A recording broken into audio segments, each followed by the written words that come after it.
আসসালামু আলাইকুম রহমতুল্লাহ। দর্শক বন্ধুরা, আশা করি সবাই ভালো আছেন। কৃষি ও গল্প কথা চ্যানেলের নতুন একটি পর্বে সবাইকে স্বাগতম। আপনি যদি আমার ভিডিওটি ইউটিউব থেকে দেখে থাকেন তাহলে চ্যানেলটি আমার সাবস্ক্রাইব করবেন এবং ফেসবুক থেকে দেখে থাকলে আমার পেজটি ফলো দিয়ে রাখবেন।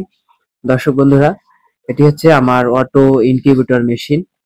তো এই ভিডিওতে আমি আলোচনা করব মেশিনে ডিম দেওয়ার আগে করণীয়।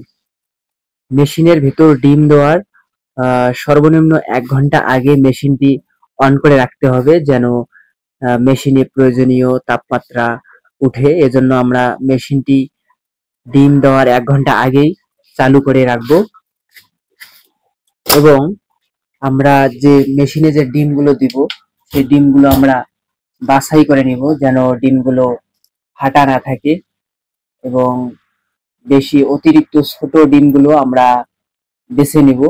মেশিনে ডিম দেওয়ার আগে এই বিষয়গুলো অনেক গুরুত্বপূর্ণ, অনেক গুরুত্বের সহিত এই কাজগুলো আর কি আমাদেরকে করতে হবে।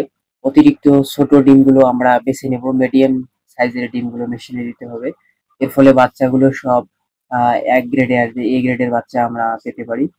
এবং আরেকটি কাজ অবশ্যই করতে হবে, মেশিনে ডিম দেওয়ার আগে ডিমগুলো জীবাণুনাশক পানির সাথে মিক্স করে সুতি কাপড় ন্যাকড়া দিয়ে ডিমগুলো মুছে নিতে হবে।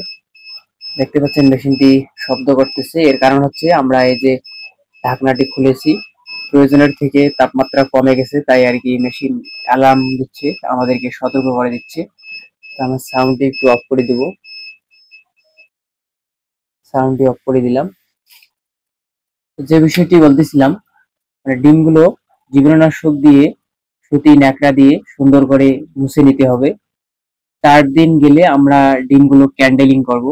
এর ফলে এখান থেকে ৫ থেকে ১০% আমাদের কিছু ডিম আর কি বের হয়ে আসবে। কিছু ডিমে আর কি ভ্রূণ আসবে না, এই ডিমগুলো আমরা বের করে নিব। আর যেগুলোতে ভ্রূণ আসবে সেগুলো আমরা মেশিনে রাখবো। যে ডিমগুলোতে ভ্রূণ আসবে না এগুলো যদি আমরা বের না করি তাহলে ভেতরে এই ডিমগুলো নষ্ট হয়ে যাবে এবং কোনো কাজে আসবে না, এবং এখানে গ্যাস হয়ে ডিমগুলো ব্রাস্ট হবে, পচে যাবে, অনেক সমস্যা সৃষ্টি করবে যেগুলো আর কি ভ্রূণ আসবে না। তাই ৩ থেকে ৪ দিন গেলে আমরা ডিমগুলো ক্যান্ডেলিং করে বের করব। গতকালকে মেশিনের ডিমগুলো আমি দিয়েছিলাম, ১৯৬ পিস ডিম দিয়েছি। এভাবে ধারাবাহিকভাবে প্রতি সপ্তাহে আমি মেশিনে ডিম দেবো। এখানে আমি ডিম দিয়েছি হচ্ছে খাকি ক্যাম্বেল এবং হচ্ছে জেন্ডিং। তো যাদের বাচ্চা লাগবে আমার সাথে যোগাযোগ করতে পারেন, এই গ্রেড মানের বাচ্চা দেওয়া হবে। সবাই ভালো থাকবেন। আসসালামু আলাইকুম রহমতুল্লাহ।